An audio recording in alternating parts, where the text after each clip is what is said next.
Joined by Marie Johnston. She is the author of the Oil Knights series as well as the Oil Kings series. They're in the same universe, so to speak. I myself have pretty much read through every single one of the Oil Knights series, and I absolutely love it. The newest book is going to be coming out, I believe, later on this month, right? In August, beginning on of the next month? 15th. Okay, yeah. Yep. On the 15th, and it's called An Endless Memory.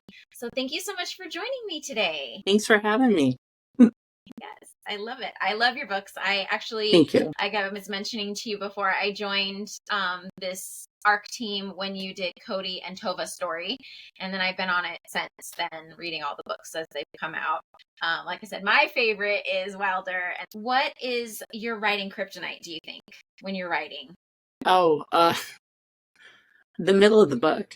I will hit the middle of the book and I'll start looking for jobs.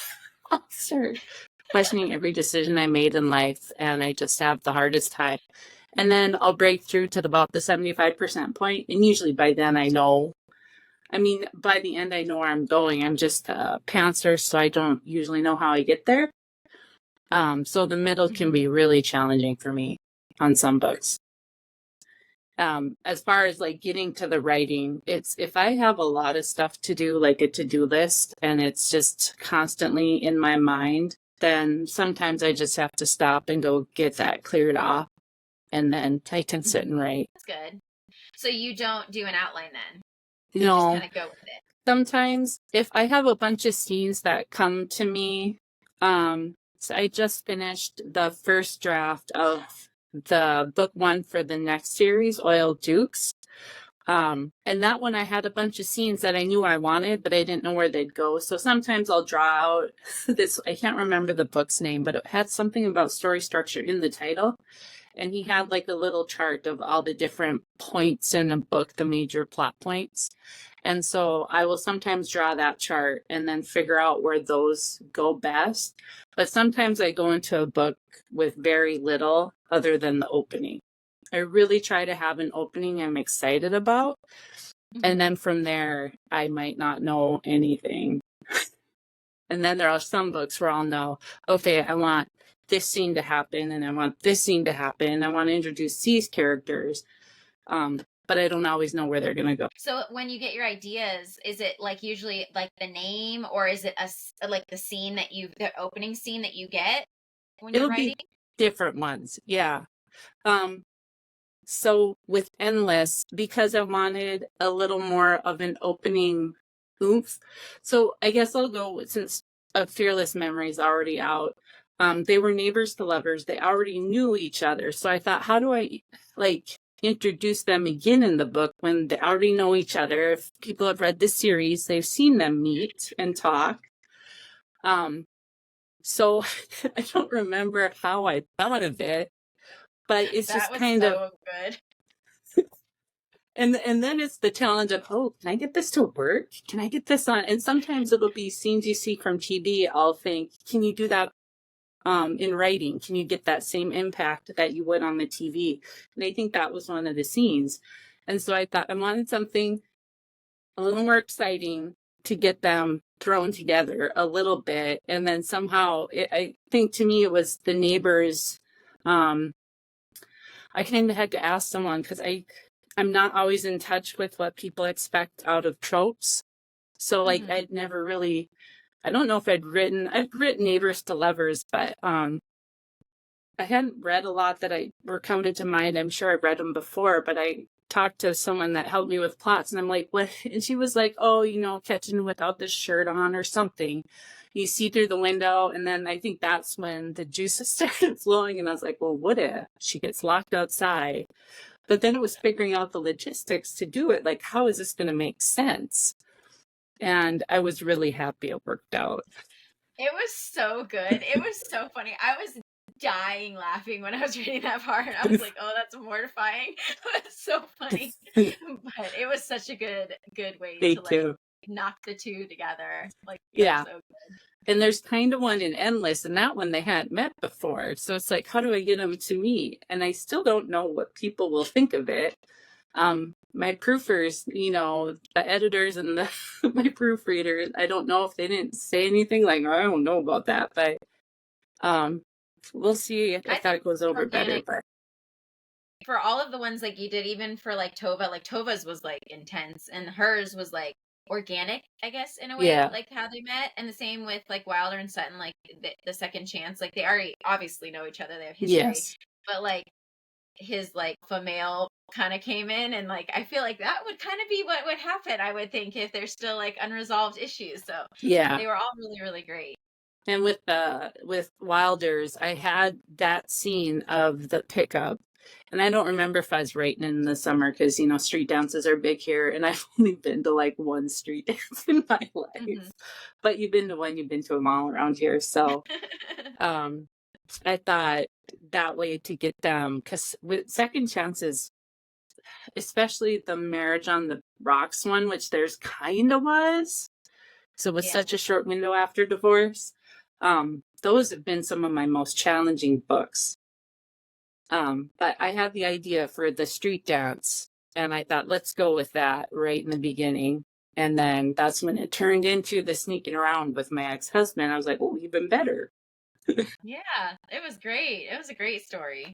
It was great. I Thank you. liked it. And I like the all the guys have, well, because of their parents, they have such a deep, like seated, like either like abandonment or like neglect in a way, even though that they had each other, but they had like that parental thing that like totally messed with their heads. Right.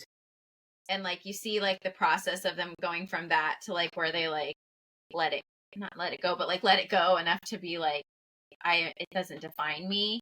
Yeah. It was like really, really good. I love playing with that aspect too of how our parents affect us. Like with Oil Kings, because they had lost their mom in a tragic way.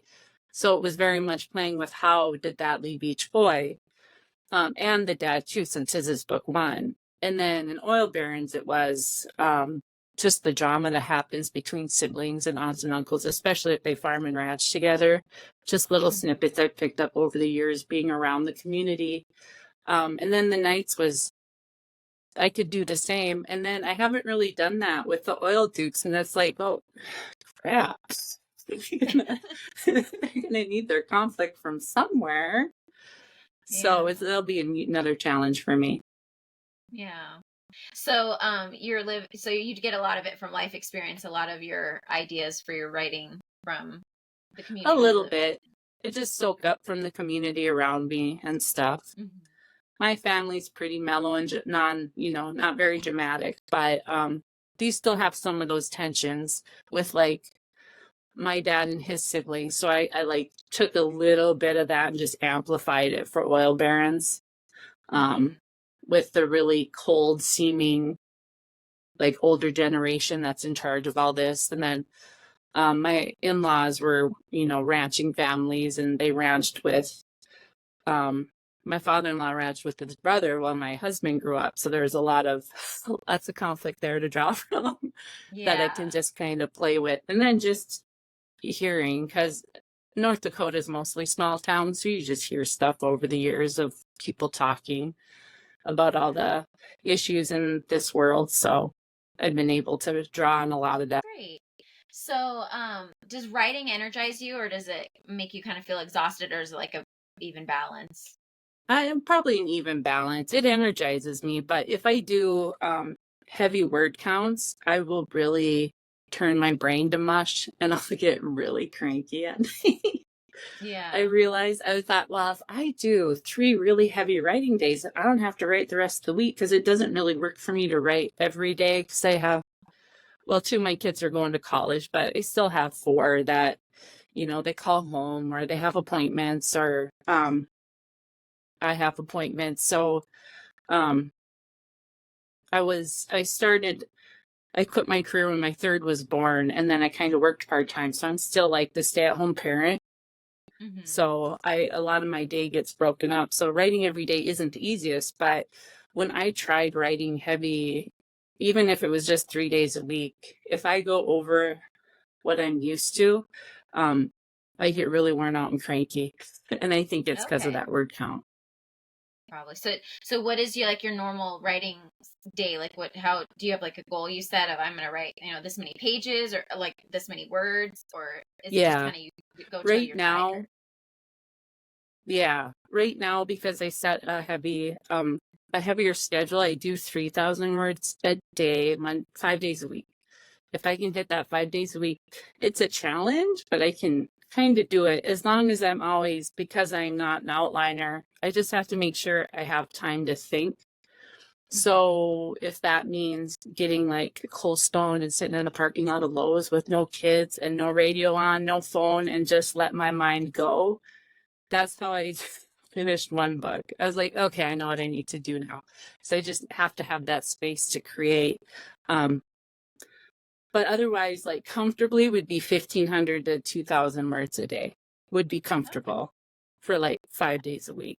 But I do love being able, um, I have kids in travel sports and just normal school sports and rehearsals and plays and stuff. So my best writing time is sitting out waiting for them. So once they get their license and drive, I'm like, hey, why is this hard getting a word count? It'll be because I'm not sitting out in a car in a parking lot. Yeah. I That feel I like can that's a really lot of get high moms. word Yeah. count. Yeah. Because that's that. So you just kind of fit it in where you need to when you have a Yeah. chance throughout the day.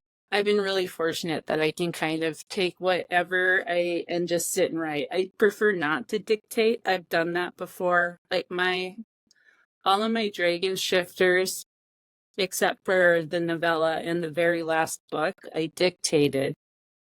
And I don't care to do that. It's not comfortable. It's not as comforting as writing is. And I guess once I get into it, isn't terrible, but I don't like editing, and dictating takes more editing for me. Yeah. Um, Yeah. so, but I can, if I really need to, I'll type it out on my phone. I don't like to do that either, but I have a runaround computer I take with me. So I can write in doctor's offices, any waiting rooms, a car. I'll sit and write. I like grabbing those snippets, and I think it works better for me. I think that's how I keep from burning out. Yeah. So, because like the change of pace, and you can also get inspiration as you're out and about with watching people watching. Yes, I love people watching. Yeah. So much fun. It's so it's not. I mean, I always feel like kind of like guilty when I'm looking, but I'm like it's so funny. It's so interesting to see other people and like how Yeah. they relate in the world and move around in the world and how they do things. And sometimes like even with like other moms, like I'll see someone do something. Wow, I should try that. Yeah. Like that was so cool. Like that is so much helpful information. Yes. So I'm definitely Especially if they have like a totally different personality than me, or if they have a really different look than what I normally see. Or sometimes, even in the small towns, you'll see someone who just really fits a small town hero characteristic. And I feel bad because I feel like sometimes I get caught staring at guy or girl or whatever. I can be caught staring. And I just want to be like, I'm really sorry, but I'm trying to like, how would I write their description in my head? So while I'm watching them, I'm like putting sentences together, description. I'm like, I hope they didn't catch me staring and think I'm all full of judgment when I'm like, how do I describe that shirt and the way they walk or the way they, yeah. I'll watch them and try to like make right in my head about it. yeah. So did you always want to be a writer or did it kind of just Um, happen? yeah, it didn't just happen. I always talked about writing a book, but it was always half serious. When I was in high school, I was like, well, I wanted to be an editor. I wanted to be a lot of things in high school. So, and then somehow I ended up, I was like, I'm going to be an editor. And then somehow I started college as an accountant, which I was horrible. And then I saw this like Life in the ER show and I was like, I want to be a doctor. And I tried to go the doctor route. It didn't work, but I got into science. And Mhm. so I was a microbiologist and I went to school for that. And I got my master's in clinical lab science. And I just love school and learning. And I got in the work environment and I really liked what I did. And I was really fortunate to get that kind of job in a small state like this one. So I was at the state health lab, the public health lab.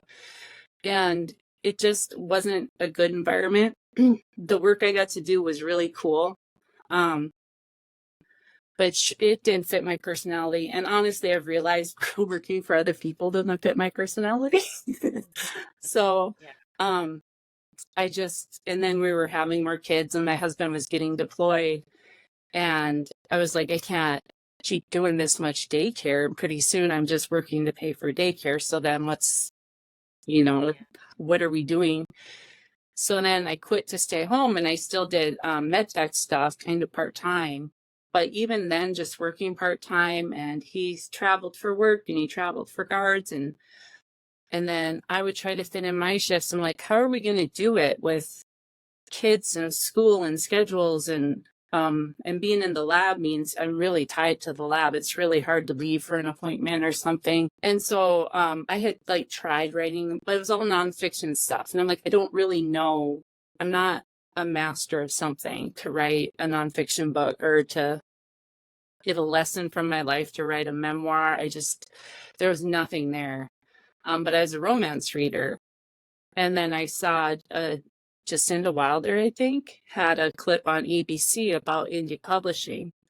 And I was like, oh, well, maybe. So I started writing to be a business. I just didn't realize. Because trad writing at the time seemed like such a huge wait. Like you could wait years before a book came out and to make money. It was the same with indie publishing. It took years to make money, but it fits me a lot. I love writing. I love making stories. Like the ideas are always there. There's way more ideas than I could ever write. I have ideas for thrillers. I have ideas for middle grade, but I don't read middle grade books, so I probably shouldn't write them because they don't know what to expect. So many ideas. But I love being able to learn, because I will tell people, like when I quit at the lab for my full-time job, I thought, how am I going to keep up on all this technology? You have a whole IT department to support you. And now it's like, oh, what program do I got to learn this month? It's just new stuff. And I get to pick and choose what I learn and what I take on. And I love writing, but I love the challenge of running a business, even though in the middle of every book, I'm like, what jobs are there out there that I could do? Yeah. So with writing, what is like some of the so you have to look up different like for editing software or that like how to like where you publish it, or is that what you're meaning? A little bit of everything. There's all the retailers are all different in how they do stuff. And then I use Vellum for formatting. I've used that one for years. But especially with social media, there's TikTok. And then I opened up my own direct store. So I learned Shopify, and then all the apps and plugins for Shopify. So I was like, doesn't Shopify do well, there's an app or a plugin, and then there's my own website. And I do have a web person, but I try to be as independent as possible. Mm-hmm. But it just feels like my sheet of programs grows I'm trying to think, but all the standards that, book funnel, just learning all these new apps and systems that come out to help make or sell books. Do you feel like it's more freeing that you're doing it yourself versus the ones that do the traditional publishing? Do you feel like you have more control over I think stuff for yourself? in some ways I do. I have more control on pivoting for sales or how I sell, because I think I'm going to slowly start moving wide again, which I was for mostly wide. I've dabbled in Kindle Unlimited for a year at a time, twice now, I think. And I've always been one to try to pivot where I think it'll work better for my books, and it's hard to know until you try it. I hate to change back and forth, but sometimes I just don't see any other way to keep going without making that big of a shift. What was the question? Because I think I got off track. No, you totally didn't. I was just gonna you answered it, so no worries. Oh, You okay. answered it because I was asking about like if you feel like you have more control over yourself Yeah. versus traditional publishing. So from when you started to now, like if you went back in time and you could tell your original new writer self advice, what would you tell yourself now after all the things you've learned? Oh, I would learn marketing way earlier than I did. I didn't do any marketing. I first published in 2014, and it was there's a lot of advice I give myself, but it was time where people were still saying, basically, if you publish it, you'll get the readers, you'll sell books, just publish it. But it was at the tail end of the gold rush. So I just published it and I did not get readers and nothing sold. And just day after day of looking at my dashboards, and I tried to make connections on Goodreads. And then I started going to like RWA conferences and hearing about book clubs and hearing what more indie authors do. So then I started a newsletter. I got my first book club. And that was back in the day where they were career changers when you got a book club. And that did change my career. So I could actually make this a business. And then one I made so many mistakes. So one of the things I would have definitely, and it was advice that was out there, I just didn't take it because I was a busy mom of four. But it was to change pen names if you're going to change genres. Get a new pen name. And I was like, I can't do that. It's way too hard. And I really should have. Because I think that's just been more of an uphill battle when I have such, I mean, they're all romance, but there's still such different parts of romance. Mm-hmm. So I used to overlap reading. Distinguish it? Like to distinguish, like, yeah. So that there's not like preconceived notions of different books when they go to new books? Is that what you mean? A little bit of that. And then a lot of it deals with, from my understanding, the algorithms on the retailers. So if they show people who buy my paranormal romance, my small town cowboys, and no one buys, it kind of hurts my health and the algorithm. Oh. And so they won't push my books as much because they're not selling as much as someone who only writes paranormal.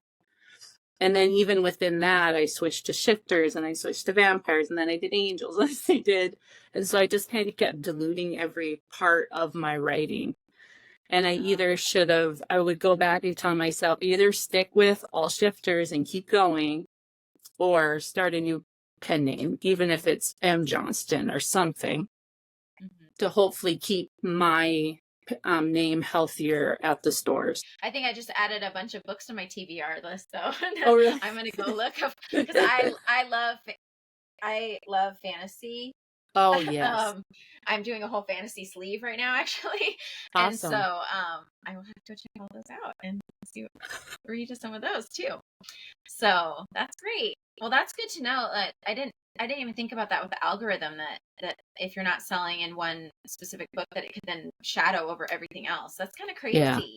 I think some authors can do it really well, but marketing I knew nothing when I started. Like I can filter your stool sample and tell you everything in it.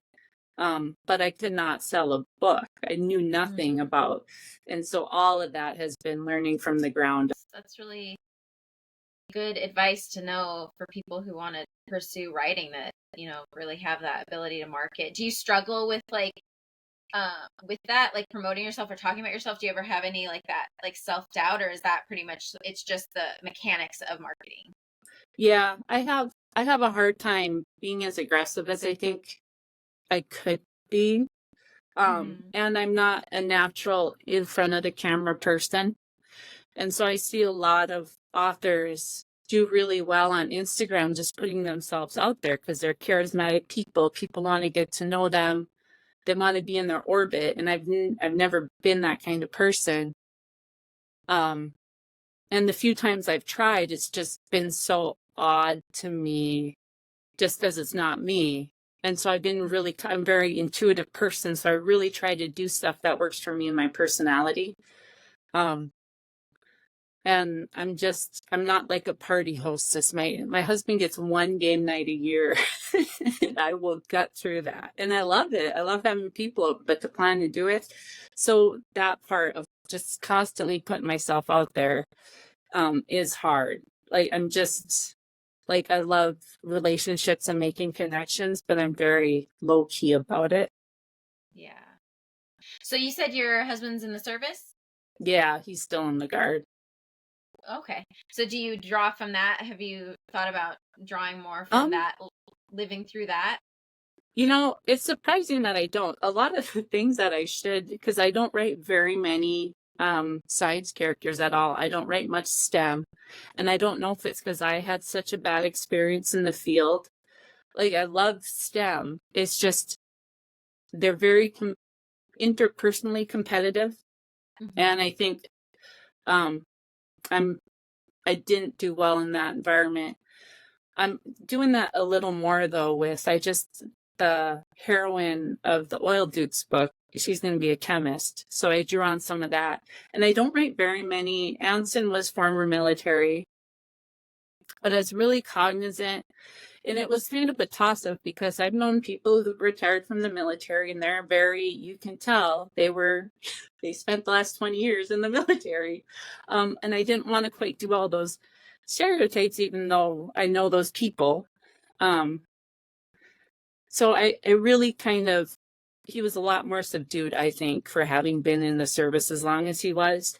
I'll draw a little bit on it, but I don't draw a lot. And I think it's probably, I've read a lot of military romance, but then the guys I served with, and they're all, they're just goofballs.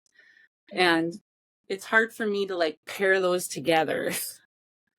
But I think a lot of because I only had one brother and he was 6 years older than me. A lot of the interactions between the brothers, I think that's where I get the most, where I draw on, is how I saw the guys act together. Like, I was deployed it was 7 months, and even just being on drill weekends with them, I think I get a lot of that more from the military than actually making military characters. Yeah. Oh, well, thank you for your service. My husband's Navy. He's retired in about a year, so I appreciate all the service members and their families. Yeah. They definitely do a lot.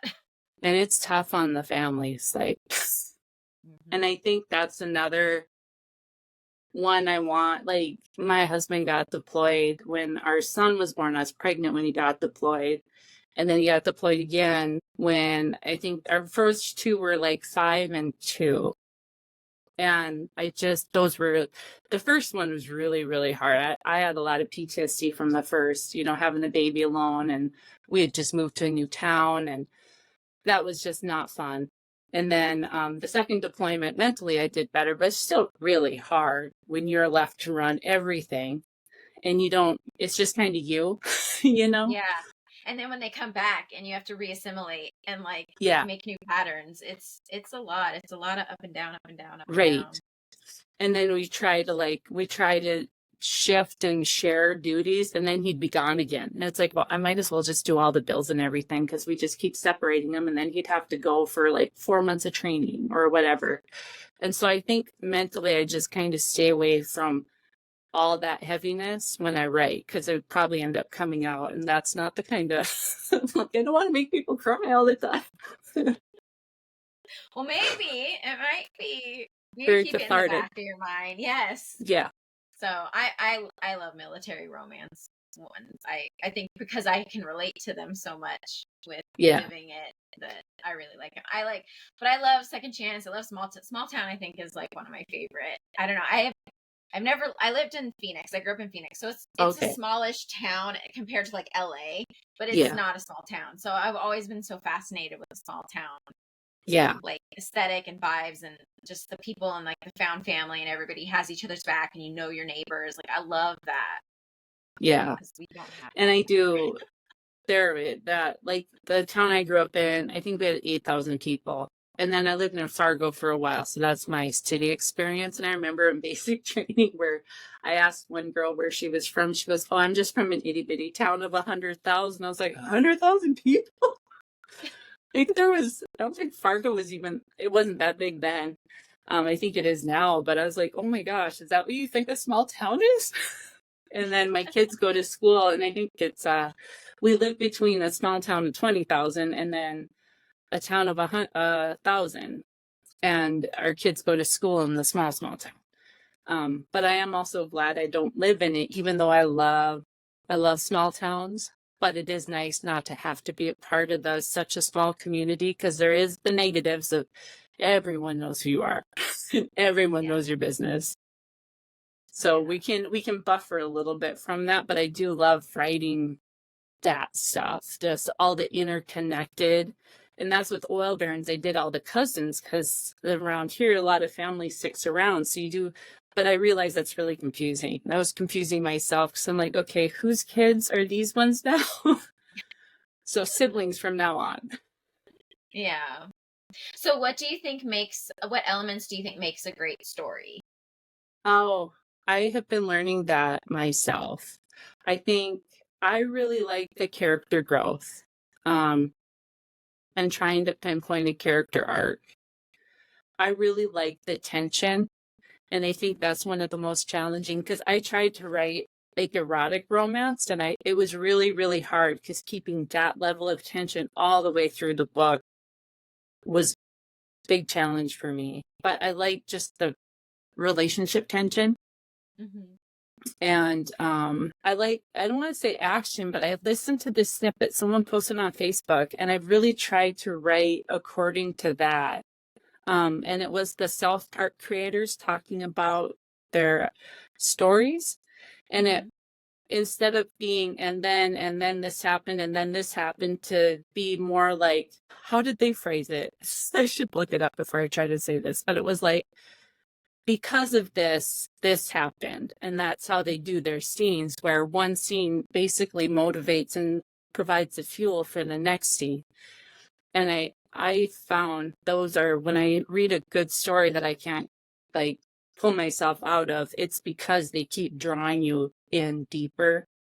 And I Mm-hmm. just remember like reading like Cressley Cole and being like, how can she make these impossible situations over and over again? And you're just reading the book, you're like, I don't know how she's going to get out of this. I don't know how this is going to end happy. But she would Yeah. do it every book. So is she one of your like go-to authors, or do you have a few that you really that inspired you with your writing? Yeah, I was like a huge J.R. Ward fan. I read a lot of, I always say like I read Game of Thrones in real time when it was coming out.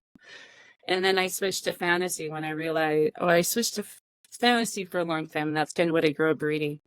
And I switched to romance when I realized I was looking for romance in all the fantasy blurbs. And Mm-hmm. finally was like, why am I just finally just go read romance? And then I got into Sherilyn Kenyon, J.R. Ward, Christine Feehan, um, and from Crystal Cole and Gina Showalter, and I read all paranormal. And then I started moving more toward contemporary cowboy small towns. Mm-hmm. And now that's about what I read, but now I try to read like almost for research. So I'll read a lot of different authors now. But like I love Lucy Score, so I'll pick up her books more because I like her books. But for the most part, I'm like sampling a bunch of, because I didn't really read for a long time until I gave myself permission to read print again. Mm-hmm. Because I'm just on a computer so much, I just realized I'm never reading an ebook ever. I don't want to read an ebook because I'm just on my phone already a lot and it just fatigued. So I was like, well, why don't I read a book? And then I got into audio, and I found out you could speed up audio, and that was the missing piece for me because I had tried, like I couldn't stand audio. Um, but then we got a vehicle where that had Bluetooth, and I could, and then kids were older, so I didn't always have kids with me. So it was like a progression. So now I just like mainline audio as fast as I can. I just want to dump it all in my brain. What's your listening speed? Um, I really always hope I can do two, but sometimes I have to slow it down to 1.5. That's where I But am. I did, I've seen Manacled all over the place, the Dramini Mm-hmm. fan fiction. And Mm-hmm. so I found, but not all of it is on Spotify as a podcast. So I had to go to YouTube, and YouTube doesn't go any higher than 2. So I had worked up to 2.5, but I had to go to I'm not YouTube good and with that. settle down at 2. I always find it funny. My husband, my kids are younger, so when they go to sleep, then I'll take my earphones out and like just play it on my phone. And he's like, "How do you understand that? It's so fast." And I'm like, "Well, what speed do you listen to?" And he like plays it, and I'm like, "It sounded like the Clear Eyes commercial," and I'm like, "I can't. It's so slow." Yeah, So I definitely that's a game changer. Is the faster speeds for sure. it was for me very much. Yeah. Because it's odd because I'm such a slow physical reader. I'm very slow, but Mm-hmm. audio, and then I can't get enough. So I was Yeah. really happy to find audio. Yeah, I like Speechify. I use Speechify for art reading because you can listen to Kindle books and Oh, you can turn okay. any book that you own into an audio, and they have different voices, but that way I can listen to, like, I'm driving kids to doctor's appointments and things like that, or just around the house. So that way because I have a hard time with reading because of my eyesight. Like, it's hard to just read a regular book anymore. It's just too much Yeah. strain. I So, don't and have the especially if you stamina write all for day. reading print books either. And I don't know if it's position or just eye fatigue. Hmm. But yeah, even reading, and that adds to my slowness. So it takes me a long time to finish a print book. But I have one wherever I like will linger in the house. I have Hmm. a print book so I can pick it up if I have a few minutes. Oh, that's great. So when you're writing, what is the hardest scene for you to write? The intimate scenes, I think. Because after you write so many, you want to keep them fresh and exciting. And there was a workshop I listened to, but I think Alyssa Day gave it, and she was talking about writing sex scenes. And she was like, and I always hear her voice where she's like, and I'm gonna write them, and they're gonna have sex, and it'll be good, and it'll be in a bed, and it'll be, it was something like that. So now every time I write one in a bed, I'm like, is this needed? Is there somewhere else they could do it? Is there something more exciting in a bed? But it's just bringing the emotion, and then it's the choreography of it. I have a hard time, like fight scenes I dislike more than sex scenes because I don't write as many of them, so I'm less experienced in getting the punchiness and the, because I'll want to stop and drag out a feeling, and then my editor will be like slowing it down. Um, so I find those challenging, but it is to keep a fresh, intimate scene that has depth and meaning and emotion, but also the heat. That's a challenging, and they're not. So they're not my favorite to write. I really like dialogue. Yeah. So when you're writing, you like the banter back and forth with the dialogue, or I is try, that but more? sometimes I don't. I try to do more banter. And I think a lot of most of my older books, um, I've tried to make a conscious choice starting at A Reckless Memory to make more moments happen in dialogue than just introspection. So if I catch myself being in the character's head too much, I'll stop and say, can this be a conversation later or soon? How can I Mhm. make this a conversation? Because I'll always want to default back to being in the character's head because I'm in my own head a lot. Yeah. So out of all of your characters, which one's like your favorite that you most identify with? I don't know if I identify with them, but I love Aiden and Kate from King's Queen. It's Mhm. book 5 in Oil Kings. And I think it was because I built them up through from book 1 and they were book 5. And so you saw Aiden, and I kind of tried to make it so you never knew how Aiden felt about his wife. But I knew. Well, even not at the beginning. I was like, does he really like her, or is he gonna? I knew they were gonna be a second chance. But I'm a sucker for the, well, of course, it's always been you feeling for heroes. Um, and so I knew pretty quick that he was like deeply in love with his wife. He just didn't know how to show it and didn't know how to express it. Um, and then that worked really well with the trust fund that they had. They had to get married to get their money from the trust fund. So that worked really well with that component. And then Um, and their book wasn't even like, I don't want to say not the most exciting, not the most exciting. There wasn't like a big third act breakup. And I've kind of learned, I feel like a lot of second chances, mine, I don't give third act breakups because they've already broken up massively. Um, so to me, it feels like a third act breakup is just kind of a red flag, even though, I mean, you can write it any way you want. But for me, that's how I take it. So I try to make the third act something that they have to weather together, and then they'll know they'll be good. But with that one was still a little different because I just really got to spend time with the characters, and I was just really happy with how it came out. And my editor had to do a lot of prying because he was in my head. Um, But she, after the first deb edit, and for that one, the same editor does all three. She does a deb, a line, and a copy, but she'll kind of developmental edit through the whole one. And after I sent it the first time, she's like, I really wanted to like this a lot more. But I was like, oh. So she really had to pry the story, and she's really good about knowing what I'm trying to do or guessing it and giving me suggestions of where I need to fix. So I'm really, because that was a hard one for me to do. And I just love the way it turned out. And I love that I gave the characters the ending I wanted and the story. And then I got to do the epilogue basically for the whole series.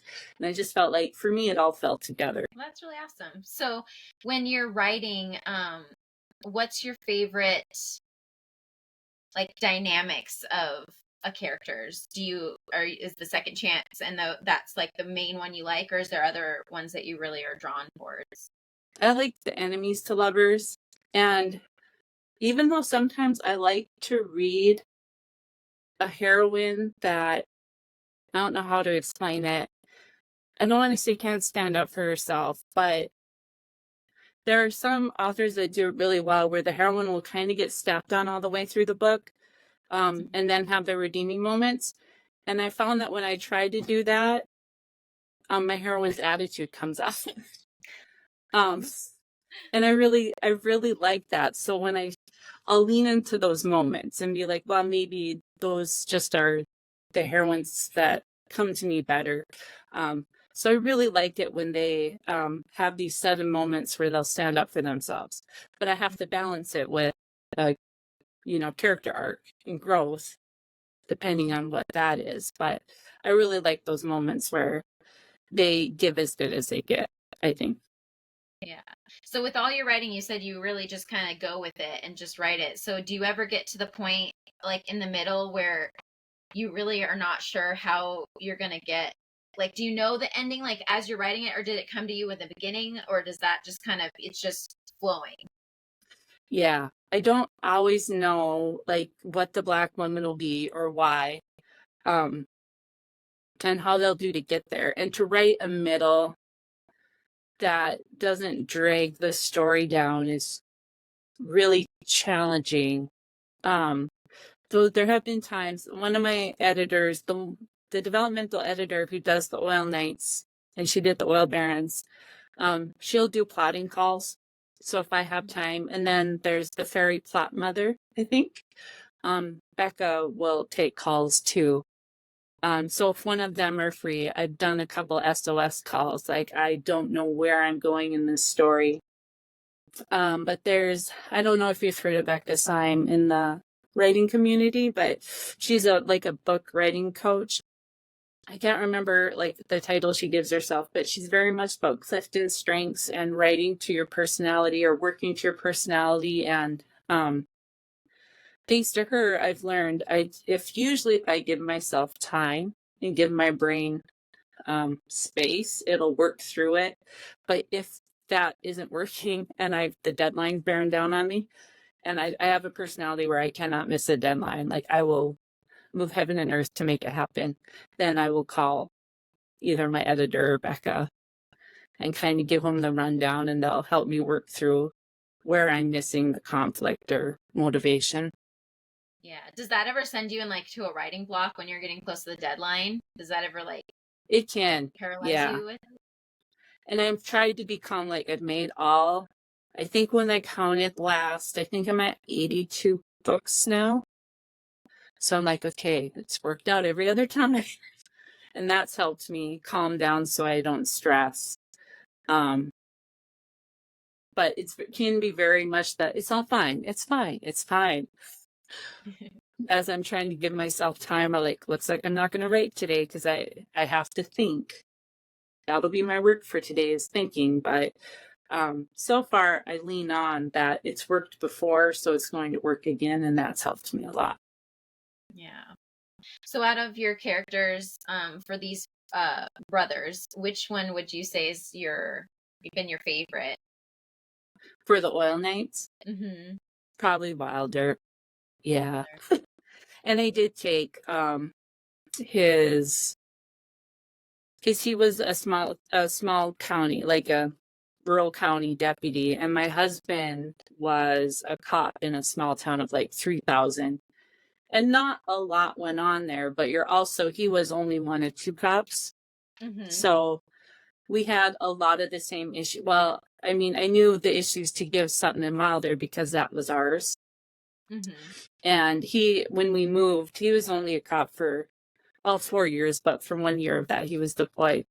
And when we moved for my job, because I got a job at the public health lab, and he looked for a different job, and I said, "You don't want to be a cop again?" And I was not a good cop's wife. So it was a lot of, on top of being gone for the guard all the time or deployed.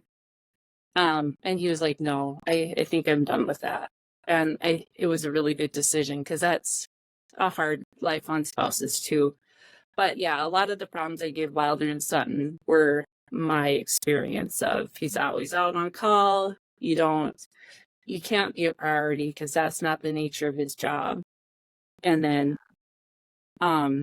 it was just, and when I did get the job, because this was in Bismarck, it was like 3.5 hours away from where we lived.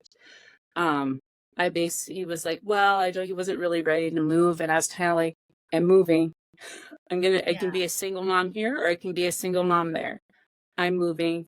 Our son was 2, I think. And then the second one was on the way. So I was like, a lot of that came from us. So I think that's probably why I'm more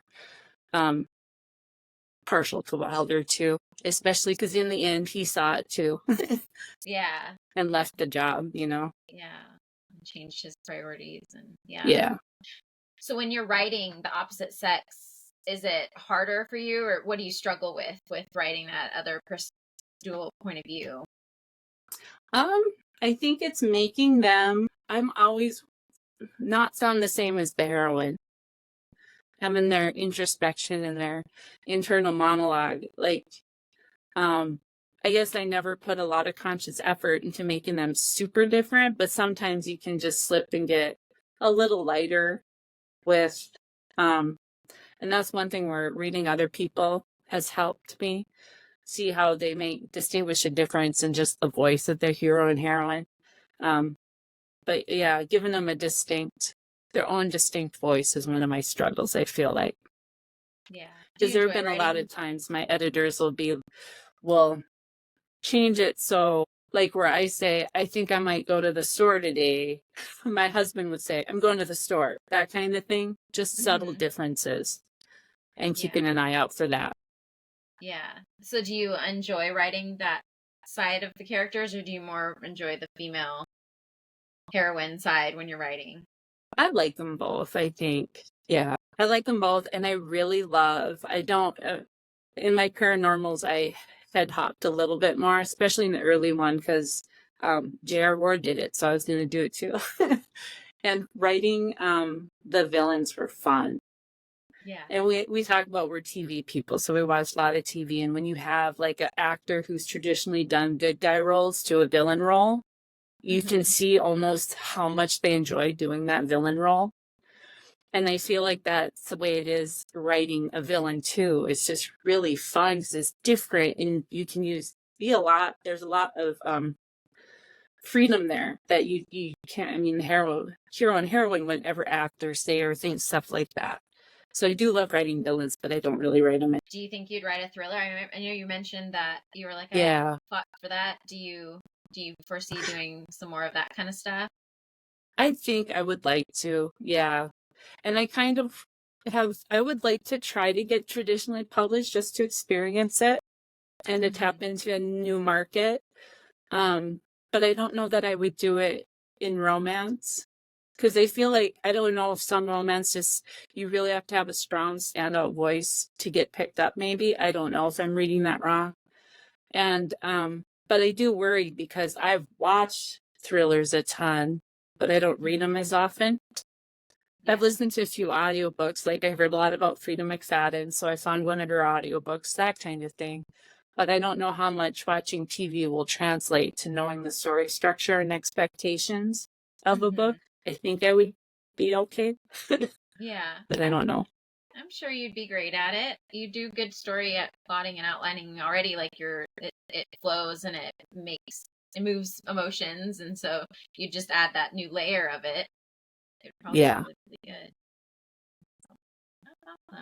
Awesome. So what is the most surprising thing you've learned on your writing journey? Like that has really Ooh. taken you back by? I found this, I don't know if it's going to sound weird, but talking about writing the male, from the male gaze has helped me. This just going to sound so bad. Helped me trust my husband more, because I always thought, like, I even joked with him now, and we've been married 25 years. And, like, I do trust him, and he's my best friend.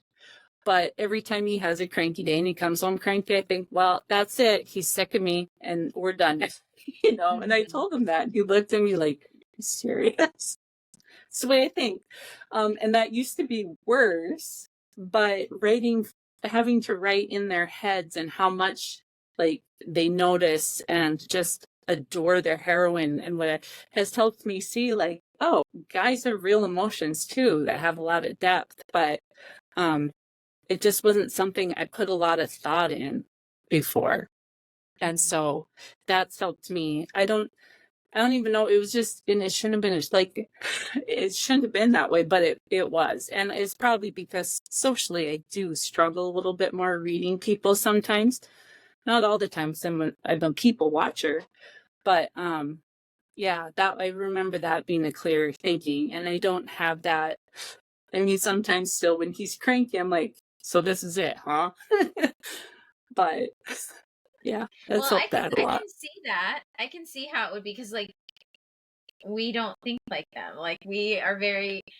There's this guy I love. He's a minister, and I think he has a doctorate degree. But he talks about how women's brains are very much like the internet superhighway, and then men's brains are all nicely organized into boxes, and they take out that Yes. one box to like deal with that one situation, then they put the box back, and then they get the next one. So how we are like over here and over there and over there, like it really opened my eyes watching that demonstration and talk about just how guys are, because I was always like, are you doing that? Yeah. Like, can we just do this? Like, what's going on? Yes. So that really, I get that. It makes sense to me. So it doesn't sound Oh, weird at good. all. Yeah, not at all. So, with writing, how long does it usually take you from when you start to when you're, submitting it to be for the proofing and the editing and getting it, wrapped up for you now? Roughly, it's 5 to 6 months. I can comfortably write a book as long as there's no major life events. And even I do have a little bit of the personality where I can write through major life events. Sometimes it'll be after the event, maybe when I stop short and just have to process some time. But like, my brother passed away last year. And I wrote through it all, hit all my deadlines, like just sat and wrote. And, I didn't really struggle out with burnout, in the same, like, my husband has his appendix out and I told him it was food poisoning. Leave me alone. You're I'm tired of you getting dramatic when you're sick. And so a couple nights in the hospital for a ruptured appendix, and then it abscessed. So it was like a month-long ordeal, but I'm in the hospital working, so I can work through that stuff. It doesn't necessarily, and I don't know if it probably helps me more to sit and work and have an outlet for my energy, since I don't process emotions very well. That's kind of my outlet. So all that to say, about 2 months comfortably. I can do 6 weeks uncomfortably. Like, I can get a rough draft really fast, but it's cleaning up that rough draft to get ready for the editor. So it's like, I just give myself, if I can, 2 months to write, and then developmental editing, and depending on all that, takes usually another 2 months for all the main edits, and then another month or so for proofing. So it gets to be 5 to 6 months from start to when it's ready to publish. Awesome. And then when then, you're, go ahead. Sorry. I have a rolling system, so I'm usually working on, and I can write more than one book at a time and flop back and forth. Every once in a while I might notice a theme being similar. Like, oh wait, I'm doing another Marriage of Convenience. Like I did that with the Dragon Shifters. Like they might have the same themes, but one's paranormal, one's contemporary, so I'm not really worried about it. But I can edit, and I'm trying to get better at planning editing time in, because with the longer books, the edits do take longer. But I'll be writing one, editing one, proofing a different, 3 different ones in different stages. And sometimes I have to sit down and be like, okay, what book is this? Who are my characters? I don't know how you do that. Doesn't it get all jumbled in your head? Oh, sometimes it can. That would be stressful. Yeah. Especially, it's not as bad, because book 1 of Oil Dukes is going to be called Violet Promises, so the title's a bit different. Otherwise, like when, Unfinished released, an Unfinished Memory, I think released in February, and Fearless Memory, I think was May. And then, in between then, so I'm releasing an Unfinished Memory, but I'm like doing the edits for the Fearless one, and I'm writing Endless, and sometimes I'd have to sit down and be like, okay, which couple is this? Okay. So I don't accidentally start interchanging them, which is a fear of mine. Yeah. Well, that's really great. I would be terrified to do that. I'd be like so nervous, but that's you have like your system, so it works. Yeah. So So I got my system now. That's awesome. And then with the covers, like how does that have to start like way ahead too? Do you have to start like planning those out and have that idea like while you're writing them kind of?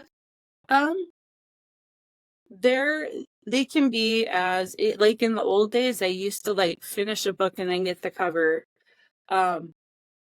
Most of it depends on what the cover artist's availability is.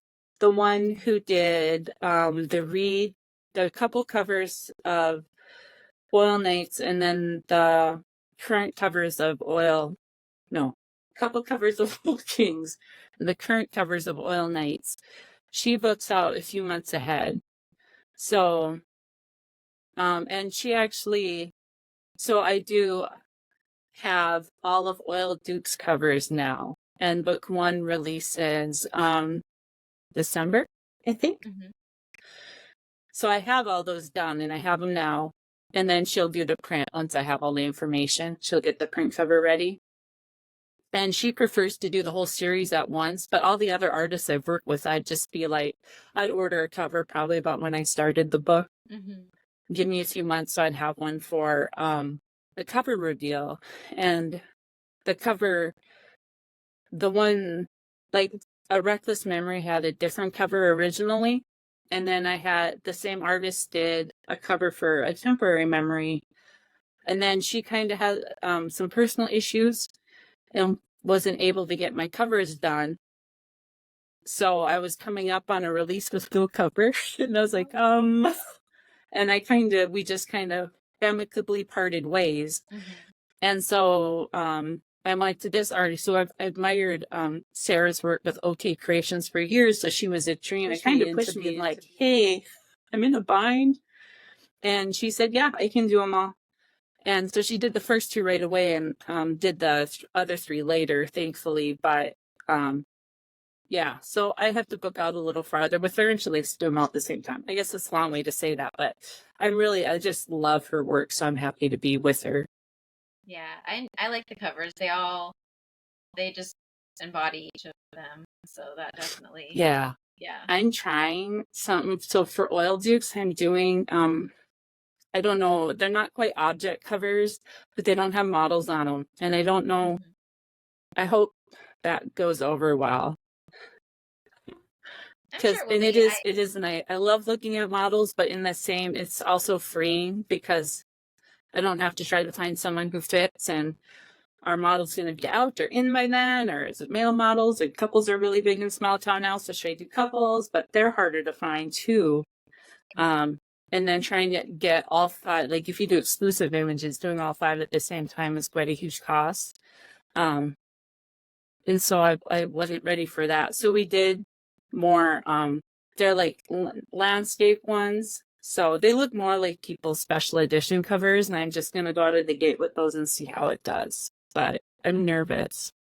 I think I mean I like both. I know that there's like this big thing now with the covers, and I'm just like they're both pretty. Like they both like I have books that have models on them and I love them, and then I have books that are like, imagery and, drawing or, just like you said, like a scene. And I love those too. Like they all have a space for sure. So Yes. I'm sure it'll be great. That's Yeah, really I great. love them all too. And I love couple covers are my favorite, but they Yeah. are such a challenge to find. Well, and even if there's a lot, just trying to get them close to your couple is really. Okay. Huh.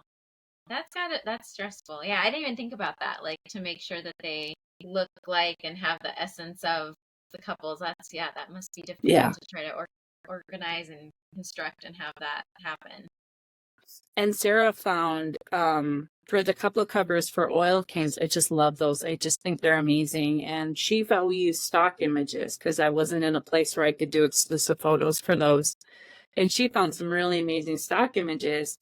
And I found the one for book one, which is the dad. So you wanted the guy to at least look a little bit older.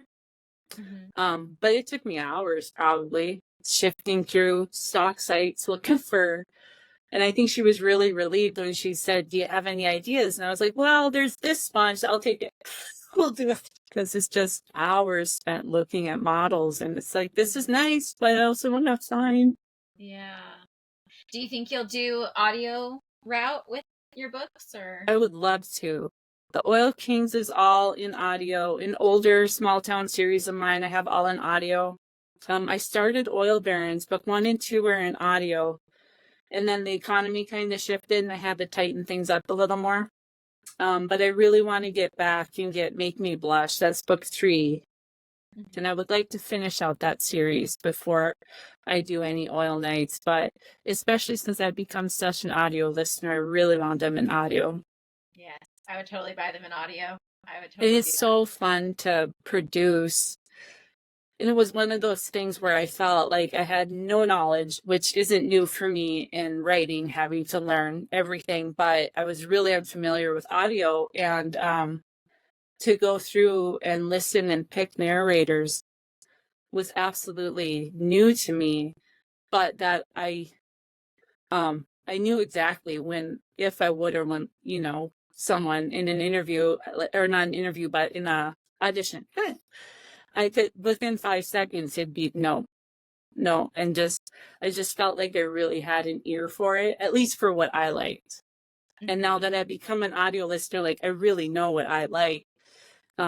So I can, it's fun. I mean, I'd love to pick everybody, but when you hear, like when I was listening to the auditions for Kendall in King's Crown, and that's book 1 of Oil Kings, I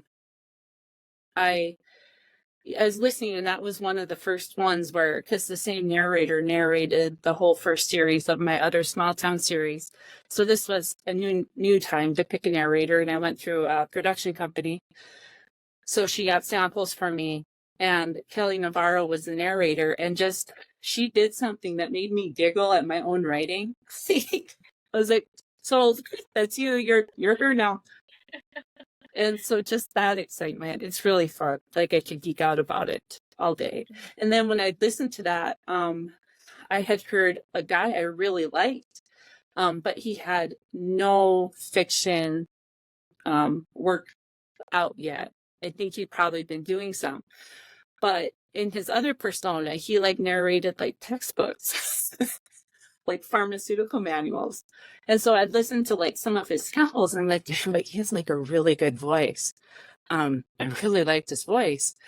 But where Tom had auditioned and I saw his resume and I loved his voice, I'm like, well, I'm going to go with him. But I kept thinking of this Jack and like, I loved his voice.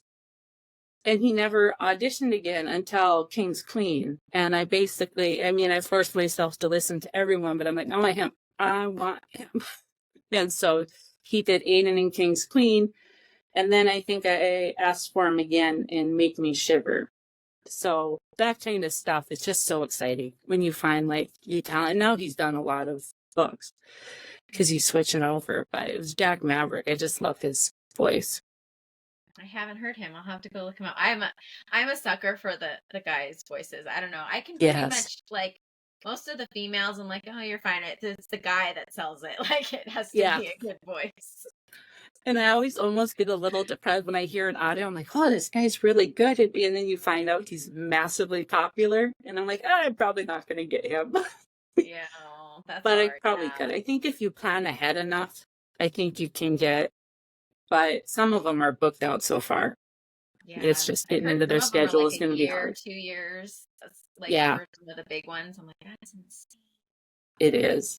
Great for them, but I'm like, oh, I'm probably never going to have the chance. That's fine. There's so many good voices out there.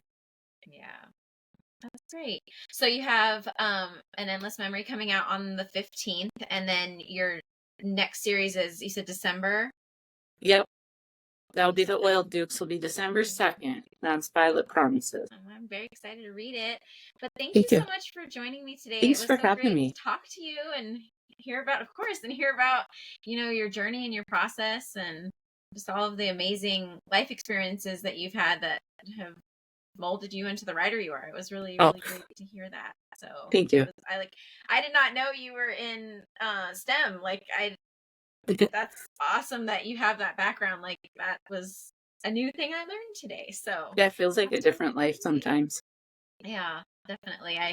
I know for a lot of writers that leave and just go straight full time. It's like, you were doing what before? And I'm just like, wow, like that, just the jumps that they take from, where you started to where you end up. It's really great to hear that. And like, I'm sure that somebody will watch this and they'll be like on that cliff of like, should I do it or shouldn't I? And then you might be the one that pushes them to jump and make that change. So it's really Yeah, great. I love hearing that kind of stories in the background.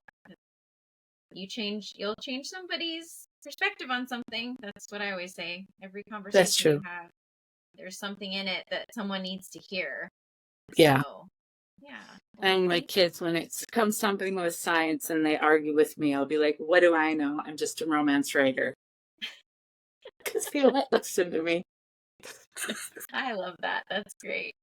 Well, thank you again so much for joining me. And please follow her on Instagram and keep an eye out. If you haven't read the Oil Knight series, definitely do that before August 15th so you can be caught up. They're a great series. I love all of them. And please like and subscribe. And see me next time for my next author interview. Thank you so much. Bye-bye for now. Thank you. Bye.